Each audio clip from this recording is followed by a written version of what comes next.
এই যে এমএসআই একটি মাদারবোর্ড এমডি মাদারবোর্ড এটা হচ্ছে চালু আছে, কোনো ধরনের ডিসপ্লে আউটপুট করতেছে না। আমাদের ল্যাবে আসছে সার্ভিস করার জন্য। এটা আমি মাদারবোর্ড এখন সার্ভিস করব। আসলে মাদারবোর্ডের হচ্ছে যে প্রথমত কাস্টমার আমাকে বলছে যে এই মুসপেকগুলো শর্ট ছিল, শর্ট থাকার কারণে কিন্তু শর্টগুলো ছোটাই দিচ্ছে, ছোটানোর পরে এবং হচ্ছে যে মাদারবোর্ড ডিসপ্লে দিচ্ছে না এবং ঠিকই এটি এক্সপোর্ট পিনে কানেক্টর দিয়ে চালু হচ্ছে কিন্তু কোনো ধরনের ডিসপ্লে দিচ্ছে না।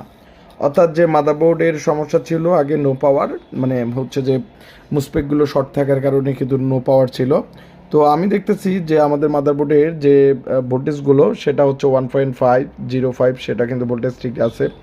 এরপরে হচ্ছে যে 1.80 যেটা হচ্ছে বায়োসের ভোল্টেজ সেটা কিন্তু ঠিক রয়েছে, যেটা হচ্ছে বায়োসের 1.80 যে ভোল্টেজটা এটা হচ্ছে বায়োসের ভোল্টেজ, এবং বায়োসে ঠিকমতো ভোল্টেজ যাচ্ছে কিনা সেটা আমাকে চেক করতে হবে অবশ্যই। এবং বায়োসের 8 নম্বর পিনে আমি দেখব যে 1.80 ভোল্টেজ বা 83 ভোল্টেজ আছে। তো সমস্ত জায়গায় র্যাম ভোল্টেজও তৈরি হচ্ছে, কিন্তু আমাদের একটা ভোল্টেজ আমি চেক করাচ্ছি, যেটা হচ্ছে আমাদের কোর ভোল্টেজটা আসতেছে না। তো কোর ভোল্টেজটা আসতেছে না, কোর ভোল্টেজ যেহেতু আমাদের আসতেছে না, পাচ্ছি না, তো সেই সূত্রে আমাদের প্রসেসর রান হচ্ছে না। প্রসেসর রান না হওয়ার কারণে আমাদের এই মাদারবোর্ডটা কোনো ধরনের ডিসপ্লে আউটপুট করতেছে না। এই যে আপনারা দেখতে পাচ্ছেন যে আমরা এইচডিএমআই পোর্ট থেকে ডিসপ্লে আউটপুট দেখতে পাচ্ছি না। তার মানে কি আমাকে এই মাদারবোর্ডের হচ্ছে যে আমার এই মাদারবোর্ডের এই যে আইসিটা, এই আইসি নাম্বারটা আমাকে দেখতে হবে, এই আইসিটি ভালোভাবে দেখতে হবে কোথাও না কোথাও কোনো ধরনের প্রবলেম আছে কি না।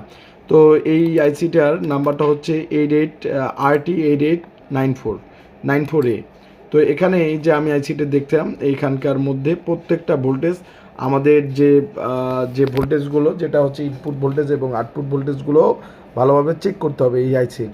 তো সুন্দর করে চেক করতে হবে এবং ভোল্টেজগুলো কোথা কোথা থেকে আসলো সেটা আমাকে চেক করতে হবে। তো এইভাবে আমরা কিন্তু মাদারবোর্ডগুলো সার্ভিস করে থাকি এবং মাদারবোর্ডগুলো সার্ভিসিং করার জন্য সহজ উপায়। তো আশপাশের ভোল্টেজগুলো সেগুলো আমাকে দেখতে হবে, এইখানকার ভোল্টেজগুলো এগুলো আমাকে চেক করতে হবে এবং চেক করার পর পরিশেষে আমি কিন্তু মাদারবোর্ডটা হচ্ছে ওকে করব। তো যারা আপনারা সার্ভিসিংয়ের কাজগুলো করতে চান অবশ্যই এভাবে করতে পারবেন।